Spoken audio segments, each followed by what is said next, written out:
I opened my dream restaurant and invited my family to the grand opening. No one showed up. My name is Emily Carter. I am 33 years old. The night I had waited for my whole life finally came. It was the grand opening of my dream restaurant. The tables were all set. Candles flickered softly, making the room glow. The air smelled amazing. It smelled of garlic and rosemary. It smelled of all the good things I had cooked for hours. I had sent special invitations. I sent one to every single person in my family. I knew they would come. They said they would. But as I stood there watching the door, not one of them walked in. Not one. Instead, my phone lit up. It was Instagram. My family was there. They were all together. They were celebrating my brother's office promotion. They were at a backyard barbecue. Not with me. Not at my restaurant. Before we diving in like this video, subscribe to this channel and tell me in the comment where in the world are you watching from. I stood alone in my brand new dining room, a ghost in my own dream. The world I had built with my own two hands felt like a museum exhibit, roped off and untouched.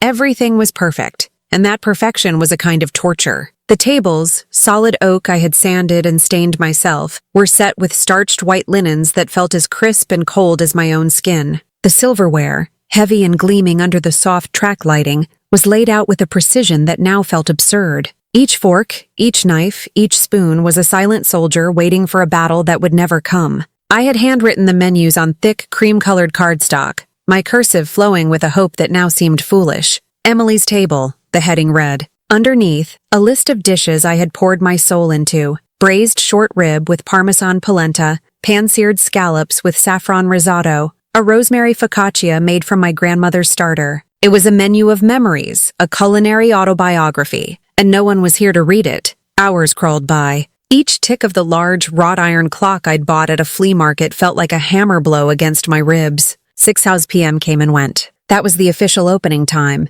I had stood by the door, a fake smile plastered on my face, ready to greet them. 6:30 p.m. Maybe they were stuck in traffic. Tasa, the time of their reservation. My smile faltered. I smoothed my apron for the 100th time, my hands trembling slightly. 30 p.m. My heart began to sink, a heavy stone dropping into a deep, dark well. By 8 p.m., the stone had hit the bottom, and the silence in the room was no longer expectant. It was a suffocating blanket of failure. My phone remained dark and silent on the host stand. No calls, no texts apologizing for being late. No, on our way. Messages. Nothing. My mother, who had clutched my hands just last week, her eyes shining with what I thought were tears of pride, had promised. Oh, Emily, of course we'll be there. Your father, Daniel, all of us. We'll take the big round table in the corner, the one with the best view. I wouldn't miss it for the world. Her words echoed in my head, a cruel taunt. She had helped me pick out the fabric for the banquettes. She had tasted my sauces and declared them divine. It had all felt so real, so genuine. Had it all been a lie? The only sound was the music, a playlist I had curated for weeks. It was filled with soft instrumental tracks and old songs from my childhood, the ones my dad used to play on his record player on Sunday mornings. The gentle notes of a piano, meant to create a warm and inviting atmosphere, now seemed to mock the emptiness. Each melody was a memory, and each memory was a fresh stab of pain. A James Taylor song came on, and I had to physically press my hand to my chest to keep my heart from cracking open. That was the song Dad and I had danced to at my high school graduation party. He had held me tight and whispered, "You can do anything you set your mind to, Em." Anything. I had believed him. I had set my mind to this restaurant, this dream. And where was he now? I walked the floor, my heels clicking a lonely rhythm on the polished concrete. The sound was too loud, an intrusion on the sacred silence of my failure. I ran my hand along the back of a chair, the smooth wood cool beneath my fingertips.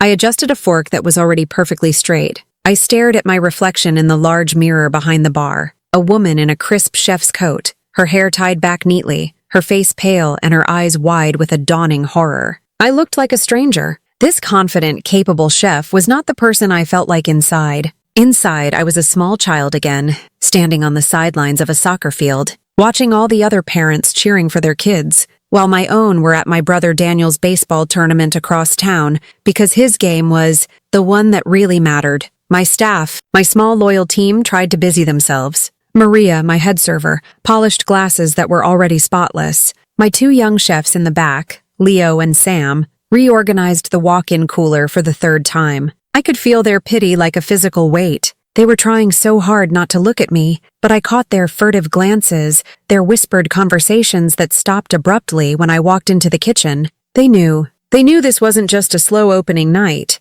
They had seen the reservation book. Carter, party of 8. It was the only reservation for the entire night. I had wanted to keep it small, special, just for them, just for my family. Maybe we should start breaking down the line, Leo asked gently, his voice barely above a whisper. It was 9:00 p.m. The food had been held at temperature for 3 hours. The delicate sauces were beginning to separate. The fresh garnishes were wilting. My beautiful food was dying. Yeah, I said, my own voice sounding raspy and foreign. Yeah, I think you're right. No point in keeping it going. I tried to inject some cheer into my tone, for their sake. Hey, you guys can pack up whatever you want to take home. No sense in it all going to waste. The cost of that waste flashed in my mind. The prime cuts of beef, the fresh seafood delivered that morning, the organic vegetables from the farmer's market. It was hundreds of dollars. Money I had meticulously saved, working double shifts for years as a line cook, sacrificing vacations, nights out, a life. All of it just sitting here uneaten.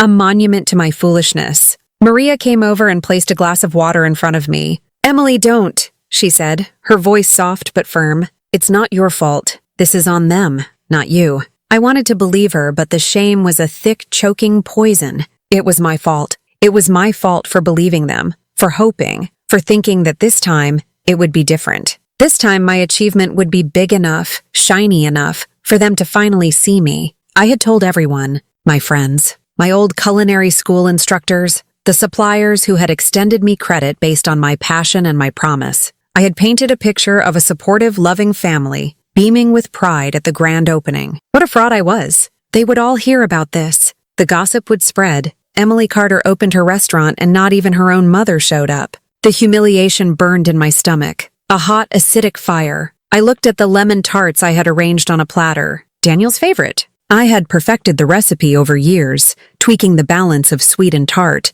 making the crust extra flaky, just the way he liked it. I had imagined him taking the first bite, his eyes closing in bliss, the way they used to when we were kids and I would bake for him. I had pictured him nudging our dad and saying, "See, I told you she was the best." That single, vivid image had fueled me through so many long, exhausting nights of construction and preparation. Now, the tarts just sat there, their sunny yellow tops a mocking reminder of my childish fantasies. At 10 p.m., I told the staff to go home. I paid them for the full night, adding a generous tip from my own pocket. They deserved it. They had stood by me in this empty, silent room, sharing in my humiliation. "I'm so sorry, guys," I said as they filed out, their faces a mixture of sympathy and awkwardness. "Don't be sorry, chef," Sam said, pausing at the door. "We'll be here tomorrow. We'll prep again. People will come." I nodded, unable to speak. After they were gone, the silence they left behind was even heavier. It pressed in on me from all sides. I finally let myself sink into one of the chairs at the big round table in the corner, their table. I laid my head down on the cool, smooth oak. And for the first time that night, I let the tears come. They weren't loud, racking sobs. They were silent, hot tears of a humiliation so deep it felt like it was dissolving me from the inside out. I cried for the little girl who was never picked first, for the teenager whose accomplishments were always footnotes to her brother's headlines, and for the woman who had dared to dream that her success would finally make her worthy of her own family's love. The clock struck midnight. The candles had burned down to flickering puddles of wax. The beautiful playlist had long since ended, leaving a silence that was absolute and profound. I was sitting at the bar, tracing the rim of an empty water glass, when a sharp rap on the glass door made me jump. My head shot up and my heart gave a painful lurch, a stupid, reflexive spasm of hope. Had someone come back? Had my mother, consumed by guilt, finally driven over to explain? I scrambled off the stool, my legs unsteady, and rushed to the door, peering through the glass into the darkness. It was Daniel. For a split second, relief washed over me. He had come. He had realized. He was here to apologize, to make things right. But then my eyes focused, and the relief curdled into disbelief, then into a slow, cold wave of fury. He wasn't empty-handed. He was holding a flimsy paper plate, and on it sat a large, messy slice of chocolate sheet cake with garish blue frosting. From the barbecue, he was holding a trophy from the party they had chosen over me. I unlocked the door and pulled it open, but I didn't step aside to let him in. I just stood there blocking the entrance, my body a rigid wall of unspoken questions. He had the audacity to look casual, almost bored. He was wearing the same polo shirt I'd seen in the Instagram photos, now slightly rumpled. There was a small smudge of what looked like ketchup near the collar. He offered me a lazy, one-sided smile that didn't reach his eyes. "Hey," he said, his voice light and unbothered. He gestured with the plate. "Figured you'd want some. Mom was worried you didn't get any dessert." The words hung in the air between us, so utterly clueless, so profoundly insulting that I couldn't form a response. Worried I didn't get any dessert. My entire world, the culmination of a decade of work and sacrifice, had crumbled into dust tonight, and their primary concern was my cake intake. He didn't look past me into the cavernous, empty dining room. He didn't acknowledge the deafening silence or the look of raw devastation on my face. It was as if he had walked up to the scene of a car crash and offered the victim a stick of gum. "Cake?" I finally whispered, the word a dry rasp in my throat. I couldn't seem to get enough air into my lungs. "Yeah," he said, taking a small bite from the corner of the slice himself. He chewed thoughtfully, as if contemplating the quality of the frosting. "It's pretty good. From Costco. You know, the big one." He was making small talk. He was standing on the doorstep of my shattered dream, making small talk about bulk store baked goods. The absurdity of it was dizzying. "Daniel?" I said, my voice gaining a fragile strength. "What are you doing here?" He shrugged, a gesture I had seen 1,000 times. A gesture that meant this isn't a big deal, so why are you making it one? "Just dropped by. We were wrapping things up and Mom sent me over, like a cake delivery guy." He chuckled, a low, easy sound that scraped against my raw nerves. "She said you were probably still here moping. The word hit me like a physical slap. Not grieving, not hurting, moping. As if my pain was a childish indulgence, a petty fit of pique. My blood began to heat, a slow, simmering burn that started in my belly and spread through my veins. "I'm not moping, Daniel," I said, my voice dangerously even. "I'm sitting in my completely empty restaurant on its grand opening night. The restaurant that every single one of you promised you would be at. The restaurant that I poured my life savings into. The one you all said you were so proud of." For the first time, a flicker of something crossed his face. It wasn't remorse. It was annoyance. He sighed, a put-upon sound. "Oh, come on, Em, don't be so dramatic. Look, I said I was sorry we couldn't make it." "No, you didn't," I shot back, my voice rising. "You haven't said a single word about it. You showed up with leftover cake." "Okay, well, I'm sorry, all right? But it was a really big night for me." "My promotion?" The whole team from my office was there. Dad invited his boss. It was a whole thing. We couldn't just leave. I stared at him, my mind reeling. The excuses, the justifications, the complete centering of his own experience. It was a script I knew by heart. I remembered being a teenager, the night of my first solo art show at the local community center. I had one small painting on display, but I had been so proud. They had promised to come after Daniel's away game, but the game went into extra innings, and then they all went out for pizza with the team to celebrate the win, and by the time they remembered me, the community center was closed. "Don't be dramatic, Em," my dad had said when he saw my tear-streaked face. "It was the championship. You understand." I had always been expected to understand. My moments were flexible. His were monumental. "A whole thing," I repeated, my voice dripping with a sarcasm I didn't try to hide. "And what was this?" "This was nothing." "I made you lemon tarts, Daniel." The tarts felt like the most tangible symbol of my folly. "I spent the entire afternoon perfecting them. Your absolute favorite. They're sitting on the counter in the kitchen right now, getting stale. Just like all the other food. Just like my dream." He actually had the nerve to roll his eyes. "God, Emily, it's just a restaurant. You act like it's the end of the world. You'll have other nights. You can have another grand opening if this one didn't work out." He chuckled again, as if he'd said something clever, something that would solve everything. That chuckle broke something inside me. It was the sound of utter dismissal, the sound of my deepest pain being treated as a joke. All the years of being minimized, of having my feelings invalidated, of being the sensitive one, coalesced into a single point of white-hot rage. Another grand opening? My voice was low, trembling with an intensity that made him finally take a step back. "You think this is a board game where I can just take another turn? You think I can just snap my fingers and recreate this night? The one night that was supposed to be mine?" "I don't know, maybe," he stammered, his casual demeanor finally cracking. "Look, I'm just trying to be nice here." "Nice?" I let out a sharp, bitter laugh. "This isn't nice, Daniel. This is the cruelest thing you could have possibly done. Showing up here, not with an apology, but with evidence of where you'd rather be. You came here to clear your own conscience, to tick a box for Mom, not for me." My hands were clenched into tight fists at my sides. A tremor ran through my entire body, a seismic shift of emotion. The hurt was still there, a deep, cavernous wound. But for the first time, it was being eclipsed by anger. Pure, cleansing anger. The anger of an injustice that had finally become too heavy to bear. "Get out," I said, the words cutting through the night air like shards of glass. He looked genuinely shocked, his mouth slightly agape. "What?" I said. "Get out." I took a step forward, forcing him back onto the sidewalk. I pointed a shaking finger toward the street. "Take your pathetic slice of cake and get out of my restaurant. And don't you ever come back." "Emily, this is ridiculous," he sputtered,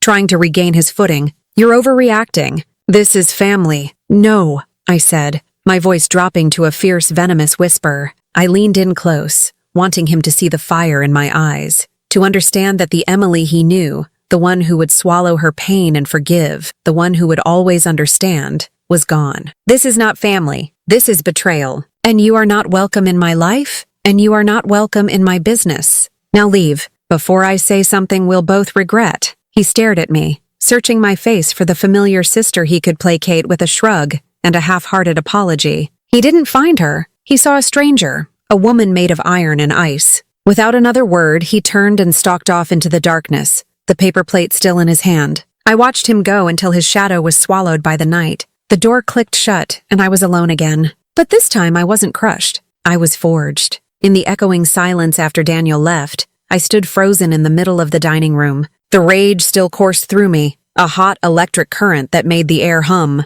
But it wasn't a chaotic, destructive rage. It was focused. It was clear. It felt like a fever that had finally broken, leaving behind a stark, lucid calm. The crushing weight of humiliation that had been pressing down on me for hours began to lift, replaced by something hard and solid, like a column of steel solidifying in my spine. I didn't cry. I didn't scream. I didn't throw a plate against the wall, though the thought flickered briefly. Instead, I took a single deep breath, and then another. The air still smelled of rosemary and failure, but now it also smelled of a strange, new freedom. I walked with deliberate, steady steps toward the bar where I had left my phone. I picked it up. The screen was dark. I had silenced it hours ago, unable to bear the non-existent notifications. Now, I turned the volume back on and opened the family group chat. The name of the group was Carter Clan, a cheerful, innocuous title that felt like a bitter joke. My thumb scrolled up, past my hopeful message from that morning. "Grand opening tonight. Can't wait to see you all!" with its single, pathetic thumbs-up emoji from my mom. I scrolled past that, up through a dizzying stream of messages from the barbecue. There were dozens of them. Photos of Daniel beaming as my father clapped him on the shoulder. A video of my mother bringing out the chocolate cake. Everyone singing for "He's a Jolly Good Fellow." Selfies of my cousins, aunts and uncles all grinning, their faces flushed with sun and celebration. Each image was a fresh twist of the knife. They hadn't just forgotten me. They had broadcast their forgetting. They had documented the party they chose over me with a joyful, oblivious enthusiasm that was more painful than any deliberate cruelty. They were happy. They were whole. They were a family, complete without me. A feeling of profound detachment washed over me. I wasn't looking at pictures of my family anymore. I was looking at pictures of strangers. People I happened to share blood with, but who were fundamentally unknowable to me, and I to them. The years of trying to bridge that gap, of contorting myself to fit into a space they were never willing to carve out for me, seemed like a colossal waste of energy. The love I had been fighting for wasn't a prize to be won. It was something they were either incapable or unwilling to give. And in that moment, I finally, truly, stopped wanting it. My fingers, no longer shaking, moved over the keyboard. I didn't hesitate. I didn't second-guess the words. They came out fully formed, a decree born of years of quiet suffering. Effective immediately, this restaurant is closed to all family. No discounts, no exceptions. It was simple. It was direct. It was a locked door, a slammed gate, a bridge burned to ashes. I pressed send. The response was instantaneous and violent. My phone didn't just buzz. It felt like it was having a seizure in my hand. A relentless, furious vibration that was almost comical in its intensity. The screen lit up with a cascading waterfall of notifications. The first call was from my mother. I watched her picture flash on the screen. A smiling photo from a vacation we'd taken years ago. A version of her that felt like a fictional character. I pressed the red decline button. The call immediately came again. I declined it again. Then the texts began. They were a chaotic jumble of guilt, manipulation, and disbelief. Mom, Emily, what is this? Call me right now. This is not funny, Mom. You're upsetting your father. You need to take that message back, Mom. After everything we've done for you, this is how you repay us? Everything you've done for me? The question echoed in my head. I thought of the student loans I had taken out by myself because they were pouring all their extra money into Daniel's traveling sports teams. I thought of the down payment for this restaurant, saved penny by agonizing penny from my own paychecks, without a single dollar of help from them. I thought of the countless times I had babysat, dog sat, house sat, run errands, and been the reliable one, the responsible one, the one who never asked for anything in return. The sheer audacity of her question was breathtaking. Then came my father's texts. His were shorter, more authoritarian. Dad, call me. Now. Dad, this is a family matter. You do not handle it like this. Dad, you are making a serious mistake. Emily, think about what you're doing. This was his classic tactic, framing my feelings as a strategic error, a lapse in judgment. He wasn't interested in why I was hurt. He was interested in controlling the situation, in forcing me back into line. Daniel's texts were a mix of outrage and insult. Daniel, are you kidding me? Over a stupid dinner? Daniel, you're always so dramatic. This is why no one wants to deal with your moods. Daniel, fine. Keep your stupid restaurant. See if I care. Then the extended family chimed in, a chorus of flying monkeys rushing to defend the indefensible. Aunt Carol, honey, I'm sure you don't mean that. Your mother is very worried. We're all just a family, and families make mistakes. Uncle Mark, a business needs family support. Emily, you're burning bridges you might need later. The messages flooded in, one after another, a digital onslaught designed to overwhelm, confuse, and break me. For years it would have worked. The old Emily would have been drowning in guilt by now. She would have been typing out a long, tearful apology, taking the blame, promising to make it better. She would have called her mother and allowed herself to be soothed by empty platitudes, all in the desperate hope of restoring a peace that was never really there in the first place. But the old Emily was silent. I read each message with a cold, analytical eye. I saw the patterns, the gaslighting, you're being dramatic, the guilt-tripping, after everything we've done for you, the minimizing, over a stupid dinner, the veiled threats, you're burning bridges. It was a masterclass in emotional manipulation, a playbook they had been running on me my entire life. And seeing it all laid out so clearly, so predictably, drained it of its power. It wasn't personal anymore. It was just a tired old system, and I was finally choosing to unplug myself from it. I typed out a long reply. I poured out all my pain, all my history, all the reasons. This wasn't just about tonight. This was about the art show, the graduation, the forgotten birthdays, the constant feeling of being second best. My thumbs flew across the screen, a torrent of justification. And then, just before I hit send, I stopped. I looked at the wall of text. What was the point? They wouldn't hear it. They would just pick it apart, refute my memories, and turn it back on me. That's not how it happened, they would say. You're remembering it wrong. Explaining was just another form of begging. Begging to be seen, to be understood, to be validated. And I was done begging. I deleted the entire message, every last word. With a sense of profound finality, I put my phone face down on the bar. I walked into the kitchen and began to clean. The work was methodical, grounding. I scrubbed pots until they gleamed. I wiped down stainless steel counters until I could see my own determined face reflected in them. I organized the spice rack. Each simple physical act was a prayer of self-reliance. Each dirty dish I washed was a piece of the past I was cleansing myself of. The buzzing of my phone on the bar eventually faded into a background hum, the frantic death rattle of a connection I had already severed. The silence that slowly reclaimed the room was no longer lonely. It was my own. It was sacred. It was the sound of a boundary being drawn, not in sand, but in stone. I slept for a few hours on the small cot I kept in my office, a deep, dreamless sleep of pure exhaustion. When I woke, the first pale fingers of dawn were stretching across the sky, painting the windows of my restaurant in shades of gray and lavender. For a moment, a heavy dread settled in my stomach as the memory of the previous night rushed back. The empty chairs, Daniel's smirk, the barrage of angry texts. But then something else surfaced. Not dread, but a strange, quiet resolve. The rage had cooled, leaving behind a hard, clear certainty. My decision hadn't been made in a fit of pique. It had been a lifetime in the making. I got up, splashed cold water on my face, and made a pot of strong coffee. As I sipped it, standing in the middle of my silent dining room, I knew that my message to my family wasn't enough. That was a private declaration. I needed a public one, a statement that was not just for them but for me. A physical reminder of the promise I was making to myself. In my office, I found a thick, pristine sheet of white cardstock, the kind I used for printing special event menus. I pulled out a heavy black marker, the ink rich and permanent. I uncapped it, the sharp smell filling the small room. My hand didn't shake as I brought the pen to the paper. The words had been forming in my mind all morning, simple and direct. I wrote in bold, clear block letters, "Reservations only. No walk-ins, even if we share DNA." I looked at the sign. It was stark. It was uncompromising. It was perhaps a little bit passive-aggressive, but it was also the truest thing I had ever written. It was a shield. It was a flag planted in new territory. It was the constitution for the new, independent nation of me. I took a roll of packing tape and walked to the front door.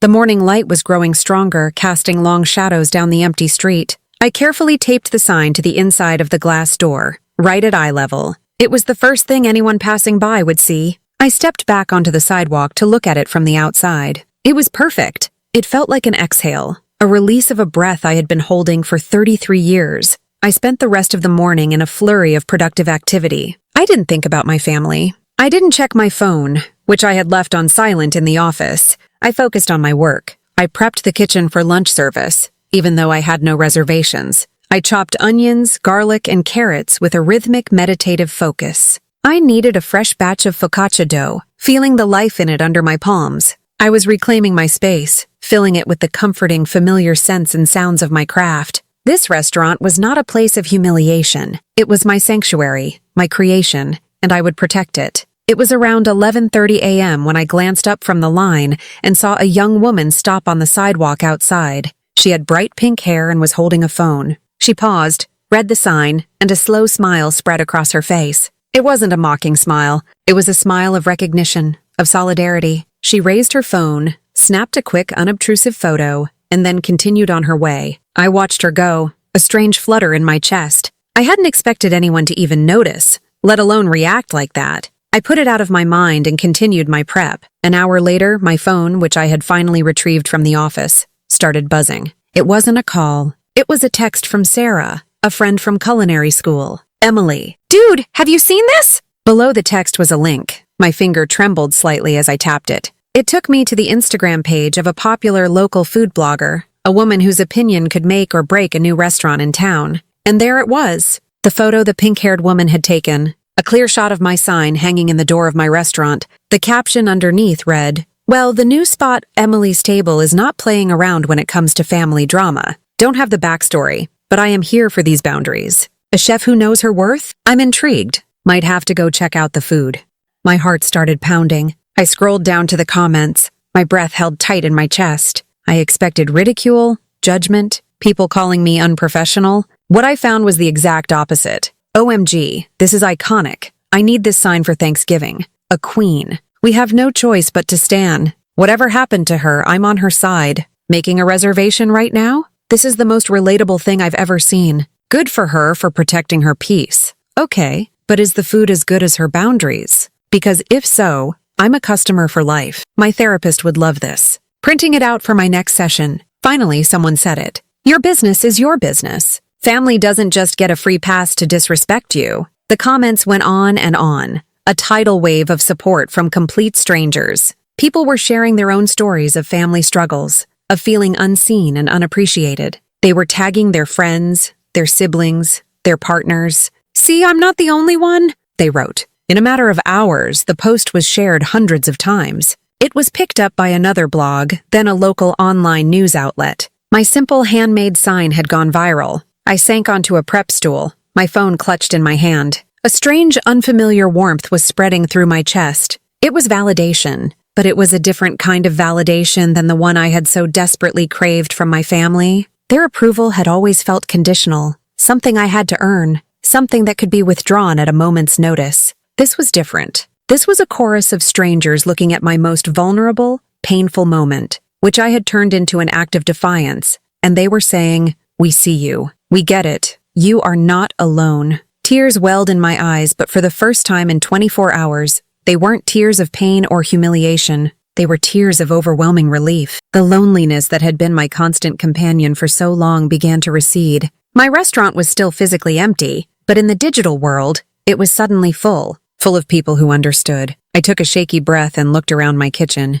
at the fresh dough rising in its bowl, at the neatly chopped vegetables, at the pots and pans hanging in their proper places. This was real. This was mine. And maybe, just maybe, I didn't need the approval of the people who shared my DNA to make it a success. Maybe the family I was meant to have was the one I was about to build. One reservation at a time, with strangers who were drawn in not by obligation, but by a shared understanding of what it means to stand up and claim your own table. A faint, genuine smile touched my lips. The sign on my door wasn't just a boundary. It was a beacon, and people were starting to see the light. Of course. Here are the remaining parts of the story, continuing with the established detail and word count, to bring Emily's journey to its conclusion. The buzz from my phone felt different now. It was no longer the frantic, angry vibration of my family's demands, but a steady, hopeful rhythm of notifications from strangers. For hours, I sat on a prep stool in my silent kitchen, watching the online world embrace my story. I saw my simple sign transform into a meme,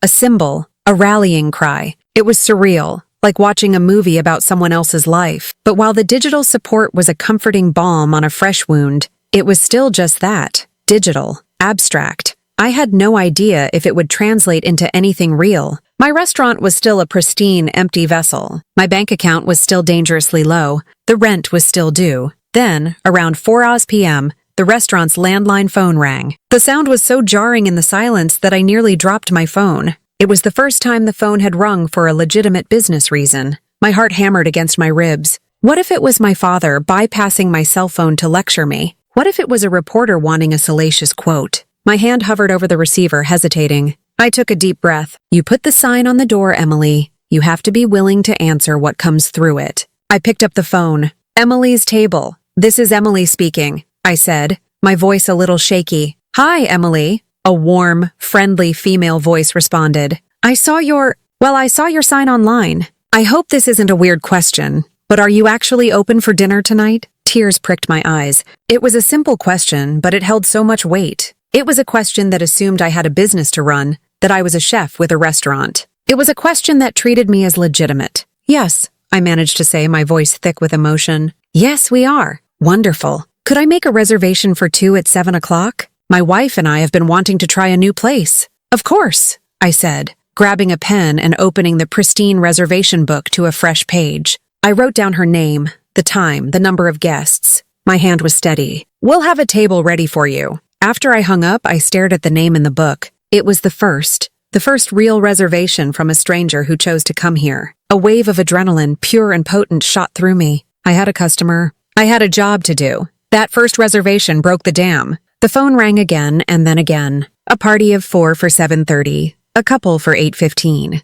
By 5:30, I had 6 tables booked for the evening. It wasn't a full house, not by a long shot, but it was a start. It was more than a start. It was a miracle. I called Maria and my 2 chefs, Leo and Sam, my voice buzzing with a nervous energy I hadn't felt in years. We're opening tonight, I said. For real this time. We have reservations. The relief in their voices was palpable. They had seen me at my lowest point last night, and the thought of them coming back to share in this sudden, unexpected turn of fortune filled me with a profound sense of gratitude. When they arrived, the atmosphere in the restaurant was transformed. The air of failure and humiliation was gone, replaced by a focused electric hum. We prepped the line, the sounds of chopping and sizzling filling the space. The music was on, the same playlist as the night before, but this time the gentle melodies felt uplifting, hopeful. The lonely, cavernous room was now a stage being set for a performance. At 7 o'clock on the dot, the front door opened. My first customers, the woman who had called and her wife, walked in. They were a bit hesitant, their eyes scanning the room before landing on me at the host stand. I gave them a genuine smile, a real one that reached my eyes. Welcome to Emily's table, I said. The woman who had called smiled back. We're so happy to be here, she said, her eyes flicking toward the sign still taped to the door. We wanted to support you. There was no pity in her voice, only a quiet, powerful sense of solidarity. I felt a lump form in my throat. Thank you, I whispered. That means more than you know. I led them to their table, and the evening began. It was a blur of motion and emotion. More people arrived. A group of young women who worked in the office building next door, giggling and taking selfies with the menu. An older man who sat at the bar by himself, reading a book and slowly savoring his meal. And then a couple walked in who seemed a bit lost. They were older, probably in their 60s, and looked like tourists. "Excuse me," the man said, approaching me with a kind smile. "I know it's a long shot, but do you have a table for two? We saw a story about this place on the internet. We were supposed to go to that fancy steakhouse downtown, but my wife said, 'Nope, we're going here.'" His wife nudged him gently. "I just thought, well, it felt important," she said softly, looking at me with incredibly kind eyes. I looked at my reservation book. We were technically full, but then I looked at the small two-top table by the window, the one I usually kept open for emergencies. "I have the perfect table for you," I said. Throughout the night, I moved between the kitchen and the dining room, a whirlwind of plating food and checking on tables. The feedback was incredible. People weren't just being polite because they felt sorry for me. They were genuinely loving the food. They praised the tenderness of the short rib, the freshness of the scallops, the perfect texture of the homemade pasta. Every compliment was a stitch, mending the gaping hole that had been torn in my confidence the night before. The restaurant was alive. The sound of happy chatter, of clinking silverware and glasses, of laughter. It was the symphony I had always dreamed of conducting. It was everything I had wanted my grand opening to be, but it was so much more meaningful. These people weren't here out of familial obligation. They were here because they had made a choice. They had chosen to support a stranger. They had chosen kindness. They had chosen to turn my worst day into one of my best. Late in the evening, during a brief lull,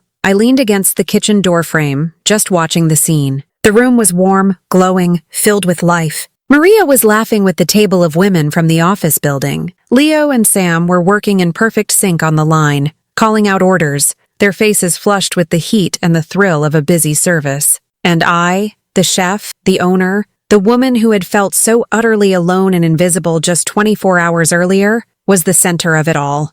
I caught my reflection in the dark glass of the front window. I saw a woman I barely recognized. She looked tired, yes, but her eyes were bright. Her shoulders were back. There was a small, confident smile on her face. She wasn't the desperate little girl begging for her family's attention. She wasn't the victim of their neglect. She was a chef in her element, a business owner watching her dream come to life, a woman standing on her own 2 feet, surrounded not by the family she was born into, but by the community she had accidentally built. And for the first time in my entire life, looking at my own reflection, I felt something I had been chasing for decades. I felt proud. The next few weeks were a whirlwind. The story of my sign, coupled with the glowing reviews that began to flood the internet from my new, supportive customers, turned my restaurant into the city's most talked-about spot. We were booked solid every night. I had to hire more staff, expand our hours, and learn on the fly how to manage a suddenly successful business. The exhaustion was bone deep, but it was a good kind of tired.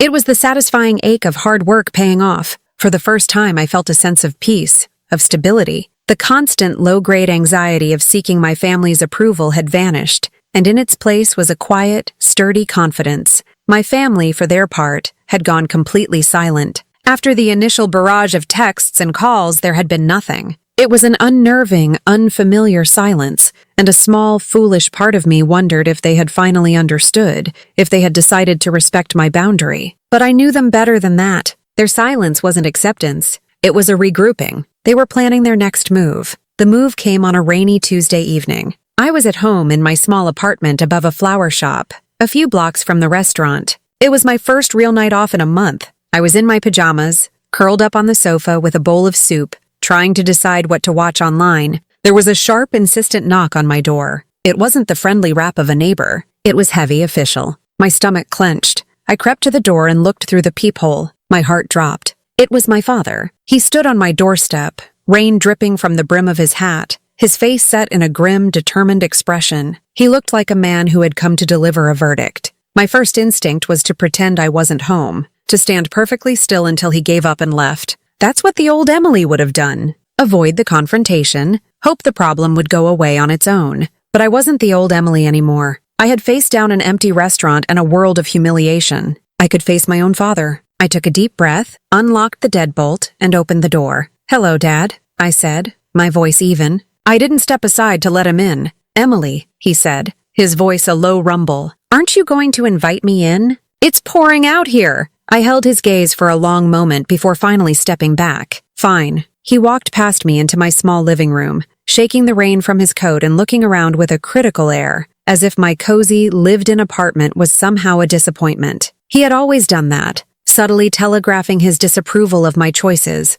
my apartment, my car, my career path before the restaurant, anything that deviated from the life he had imagined for me. "We need to talk," he said, turning to face me. He wasn't starting with anger. He was starting with something far more insidious. Concern. It was his go-to weapon. "Your mother is a wreck, Emily. She hasn't slept. She's worried sick about you." I crossed my arms over my chest, leaning against the doorframe. "She has my number. She could have called and spoken to me herself if she was that worried." He waved a dismissive hand. "She's too upset. You've hurt her deeply. You've hurt all of us. This whole public display, it's been very difficult for the family. He was framing their shame as my fault. The consequences of their actions were now my responsibility. It was a classic move. What I did," I said, my voice low and firm, "was a reaction to what all of you did. Or rather, what you didn't do. It was a misunderstanding," he insisted, his voice rising slightly. "A scheduling conflict. You've blown it completely out of proportion. You're making this family look like monsters, and for what? Because we missed a dinner? It wasn't just a dinner, Dad, and you know it. It was my dream. And you all chose a barbecue over it. You didn't call. You didn't apologize. You sent Daniel over with leftovers to mock me. He was trying to be nice." My father boomed, his feigned concern finally cracking to reveal the anger underneath. "And you threw it back in his face. You have always been this way, Emily. So sensitive, so dramatic. You twist everything into a tragedy." I didn't rise to the bait. I just stood there letting his words, the same words that had cut me to pieces my whole life, wash over me. They still stung, but they no longer had the power to break me. "I'm not dramatic," I said calmly. "I just have feelings. And you've all spent a lifetime telling me they were wrong." He seemed momentarily thrown by my calm. He took a different tack, his voice softening again, becoming paternal, condescending. "Look, I didn't come here to fight. I came here to fix this. Your mother and we've been talking. This restaurant, it's clearly a success. Against all odds. You've done, well, and a business like this, it's too much for one person to handle. Especially someone like you who gets so emotional." My blood ran cold. I knew where this was going. "We want to help," he continued, a magnanimous smile spreading across his face. "We want to put this ugliness behind us and come together as a family. We think it's time we took a more active role. Your brother, Daniel, he's got a good head for business. He could help you with the books, the management side of things. We could make this a real family enterprise. We'll forgive your little outburst, and you can give the family a stake in the business. It's the only way to heal this rift. It will show the world that we are united." I stared at him, my disbelief so profound it rendered me speechless. He stood there in my home, after they had tried to crush my dream through their neglect, and now that it was a success, he was proposing that they take it from me. Not with force, but with the cloying poison of family unity. They didn't want to heal a rift. They wanted a piece of the pie. They wanted control. They wanted to absorb my success and make it their own, just as they had always done with Daniel. A laugh escaped my lips. It wasn't a happy sound. It was sharp and bitter. My father's face darkened. "Something funny?" "Yes," I said, finally pushing myself off the doorframe and walking to the small wooden chest I used as a coffee table. "The idea that you think you have any right to this business is funny. The idea that after everything that has happened you would come here and demand a piece of it. It's beyond funny. It's insane." I knelt down and opened the chest. For the past few weeks, a small paranoid part of me had been preparing for something like this. I had gone to my safe deposit box at the bank. I pulled out a large manila envelope and stood up. I walked over to him and didn't hand it to him, but dumped its contents onto the sofa next to him. "What is this?" he asked, looking at the pile of papers. "That," I said, my voice as cold and hard as steel, "is reality. That is the deed to the restaurant property, which is solely in my name. That is the business license, also solely in my name. Those are the loan documents from the bank for which I am solely responsible. And those," I added, pointing to a thick stack of bank statements, "are the records of every single deposit I made from my own savings account to fund this venture. Find your name on any of that. Find Daniel's name. Find Mom's name. You can't, because you had nothing to do with it." He stared at the documents, his face turning a blotchy red. The facts were laid bare. His emotional, manipulative narrative had crashed against a wall of cold, hard proof. For a moment he looked utterly defeated. The mask of the concerned father was gone, replaced by the face of a petulant, Angry man who had been denied something he believed he was owed. He finally looked up at me, his eyes blazing with a fury I hadn't seen since I was a child and had accidentally broken one of his prized model ships. "You are burning bridges, Emily," he hissed, his voice low and venomous. "You are tearing this family apart, and one day you are going to find yourself all alone, and you will have no one to blame but yourself." It was his final shot, his ultimate threat, the terror of being alone. It was the threat that had kept me in line for my entire life, but it didn't work anymore. I had been alone on my opening night, and I had survived. I had been alone when I faced an empty room, and I had found a new community. His threat was empty. I looked him straight in the eye, my own expression calm, my voice quiet but unshakable. "Then I'll learn to swim." The silence that followed was absolute. He had nothing left. No arguments, no threats, no manipulations. He had played every card in his deck, and he had lost. Without another word, he snatched his coat, turned, and stormed out of my apartment, slamming the door so hard that a picture frame on the wall rattled. I stood there in the sudden silence, my heart pounding, not with fear, but with the fierce, triumphant beat of a battle won. The victory after my father's visit was a quiet one, but it settled deep inside me, solidifying my resolve. The battle lines were clear now. I had proven that their emotional leverage over me was gone, and I had the paperwork to prove my legal independence. For a few weeks, an almost peaceful quiet descended. The restaurant continued to thrive, becoming a beloved fixture in the neighborhood. I was getting to know my regulars, experimenting with new dishes, and for the first time, I felt like I was not just surviving, but actually building a life that was truly my own. I started to believe the worst was over. I was wrong. The war had just shifted to a new, more insidious front. It started on a Wednesday morning. I was doing my usual routine, coffee in hand, scrolling through our online profiles to respond to customer comments and check on new reservations. I clicked on our Yelp page and my stomach dropped. There, at the very top, was a new 1-star review. The title was blunt: "Avoid this place." My blood ran cold as I read the text, written by a user named John S., whose profile had been created that same day. "Came here because of the hype, what a mistake." The food was ice cold, like it had been sitting out for an hour. I ordered the short rib and it was tough as a shoe. My wife found a long, dark hair in her risotto. When we complained, the owner, Emily, was incredibly rude and dismissive, basically told us it was our problem. Horrible service, horrible food. Don't believe the story. It's all a gimmick. I stared at the screen, my mind refusing to process the words. Every single sentence was a lie. A lie. I had been in the kitchen all night the previous evening. I personally inspected every plate that went out. The short rib had been meltingly tender. There had been no complaints. None. And the idea that I would be rude to a customer? My entire business was built on the goodwill of strangers. It was a vicious, calculated fabrication. And the detail about the long, dark hair? My own hair was blonde and always tied up in a tight bun under a bandana. My first thought was that it was just a random, disgruntled person. A troll. It happened.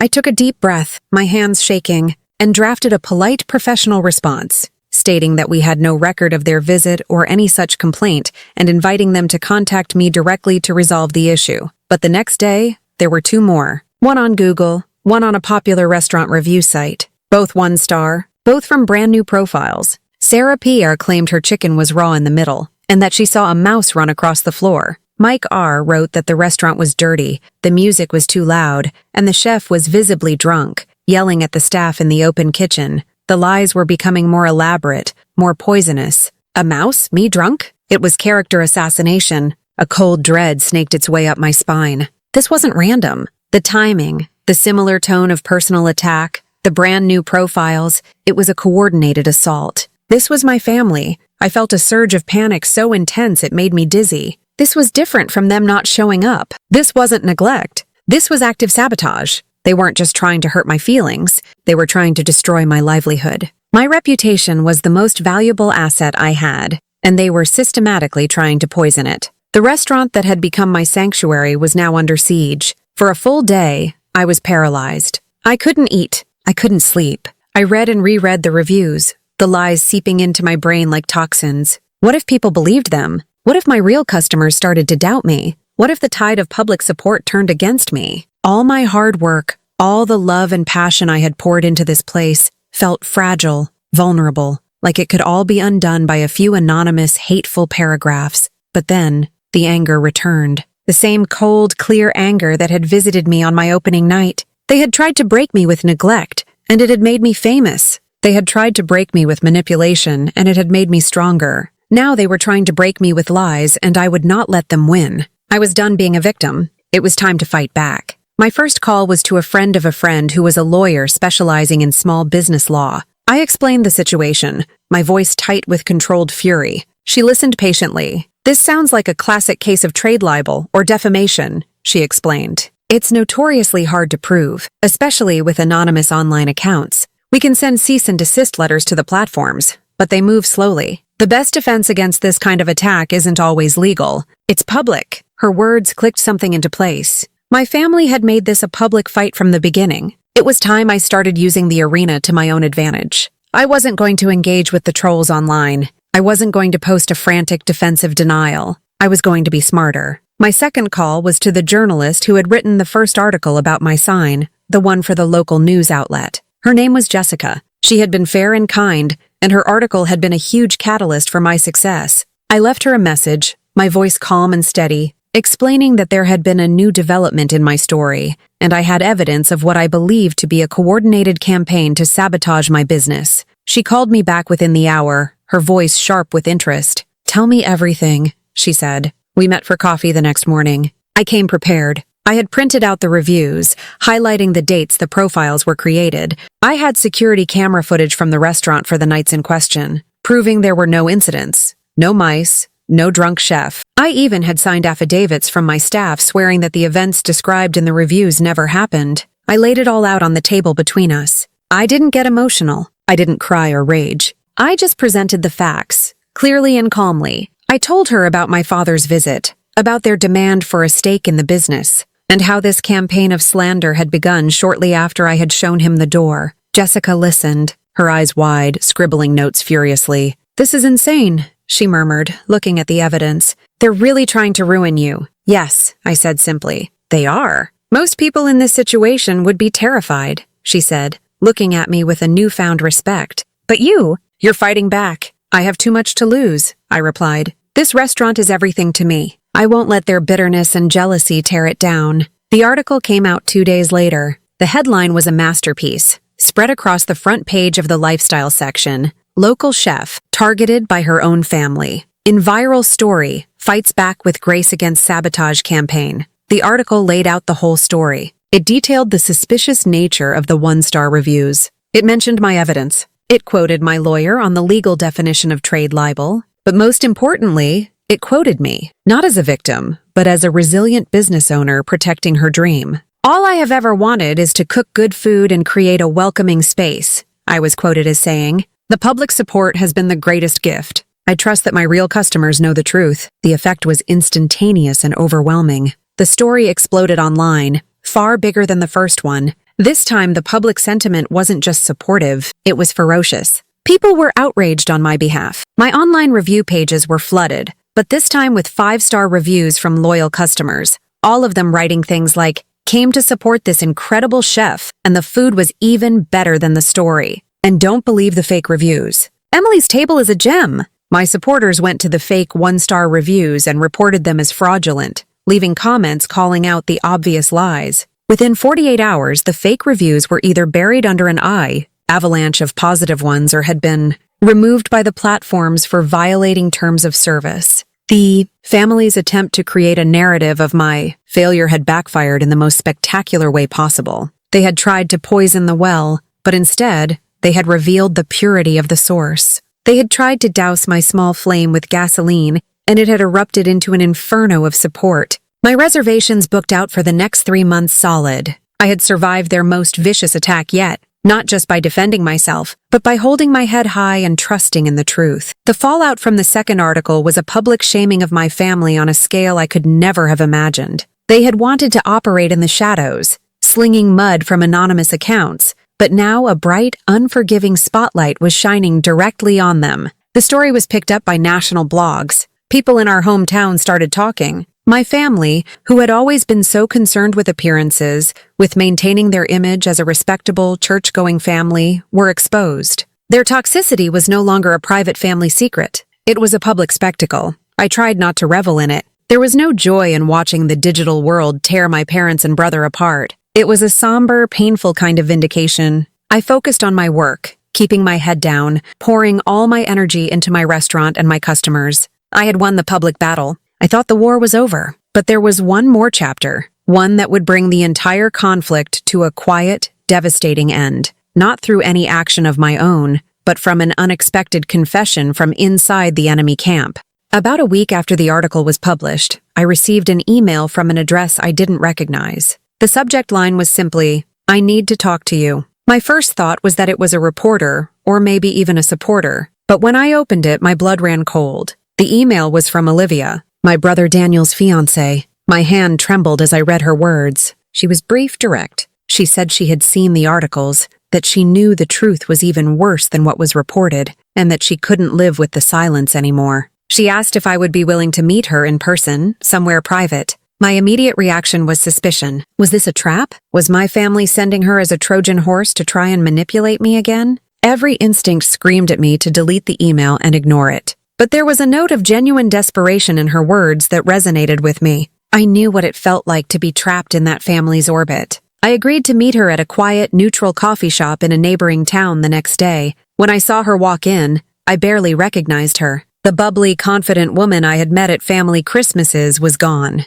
In her place was a pale, drawn person with dark circles under her eyes. She looked haunted. We sat in a corner booth, a tense silence between us. She was the one who finally broke it. "I'm so sorry, Emily," she whispered, her eyes filling with tears. "For everything. I'm so sorry. What's going on, Olivia?" I asked, my voice softer than I intended. She took a shaky breath and pulled out her phone. I can't marry him," she said, her voice cracking. "I can't be a part of that family. After I saw what they did to you, what they were planning, it was like a curtain was pulled back, and I saw the real them, and it's ugly." "It's so ugly." She turned her phone around and slid it across the table. "You deserve to see this," she said. "You deserve to have the truth." On the screen was a group chat. Not the main Carter clan chat, but a smaller one. The participants were my mother, my father, Daniel, and Olivia. The name of the group was Emily Project. My heart hammered in my chest as I started to scroll. It was all there, a complete, unabridged record of their malice.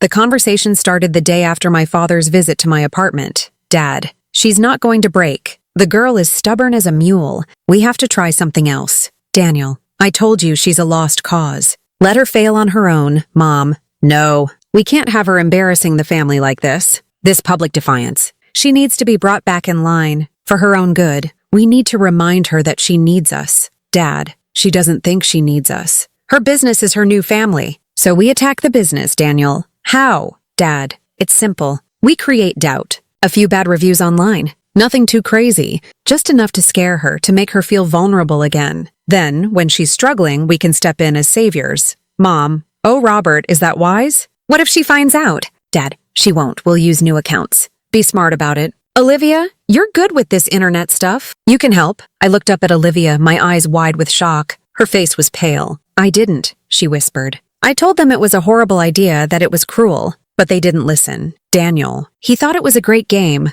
I scrolled further. I saw them brainstorming the lies for the reviews. Daniel, let's say the food was cold. That's an easy one. Dad, good. And something about the service. Say she was rude. People hate a rude owner, Mom. Maybe something about cleanliness? That always scares people away. Daniel, I got it. I'll say I saw a mouse. That's perfect. My stomach churned. This wasn't just a spontaneous act of anger. It was a premeditated, strategic campaign, orchestrated by my own father, to psychologically terrorize me into submission. My mother, who had pretended to be worried, was complicit, and my brother treated it like a sport. I kept scrolling, my hands numb. I saw the messages they sent after the second article came out, the one exposing their sabotage. Dad, damn that journalist. How did she find out? Daniel, it doesn't matter. Emily's playing the victim and everyone is falling for it. She's probably loving this. Mom, we need to do something. This is a nightmare. The neighbors are looking at me funny. And then, the final chilling exchange.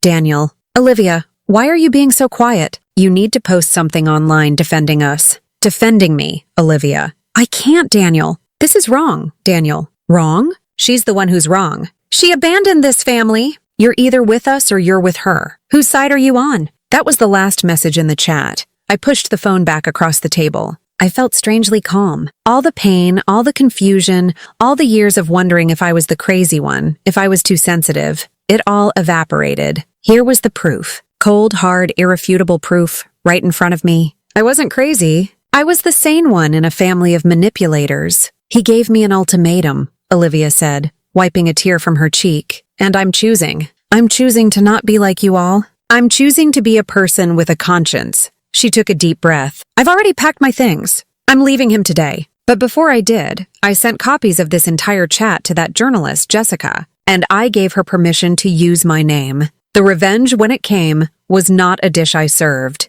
It was a verdict delivered by the world. Jessica's follow-up story was a bombshell. It had Olivia's on-the-record testimony. It had the screenshots. The Emily Project. Screenshots reveal family's plot to destroy Chef's business. The public backlash against my family was no longer just gossip. It was a firestorm. The hashtag #StandWithEmily trended nationally. But a new one appeared, Tart the Carter Project. People used it to share their own stories of family betrayal. My family became a case study in toxicity. Daniel's company launched an internal investigation into his conduct. My father was asked to step down from his position on the board of his local church. My mother became a recluse. I didn't have to say a word. I didn't have to shout or scream or demand justice. The truth, once it was set free, did all the work for me. My restaurant was booked solid for the next year. I had to start a waiting list. People came from all over the country, not just for the food, but to stand in the space that had become a symbol of resilience. The revenge wasn't loud. It was the quiet, steady hum of a full dining room,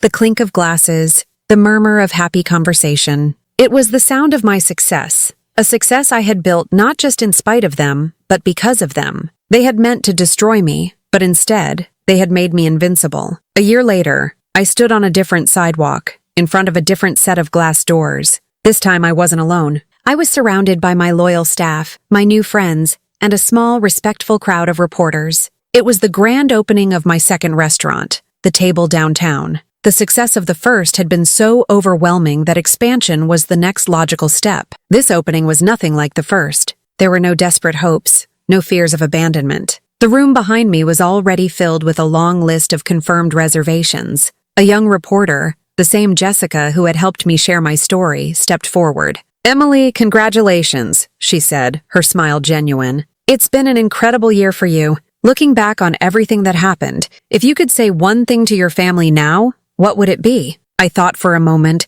I thought about all the angry, hurt, and vengeful things I could say. I thought about the pain and the betrayal. But as I stood there, bathed in the warm glow of the setting sun and the flashing lights of the cameras, I realized none of that mattered anymore. The anger was gone. The hurt had faded into a scar that no longer ached. All that was left was a quiet, profound peace. I had moved on. They were a chapter in a book I had already finished reading. I smiled. A real, peaceful smile. "Nothing," I said. "I would say nothing at all. Silence is enough." I turned and walked into my new restaurant, into the bright, warm, welcoming space I had built. The sound of happy, expectant chatter washed over me. This was my family now. This was my home. If you believe silence can be more powerful than revenge, like this video, subscribe, and tell me in the comments where you're watching from.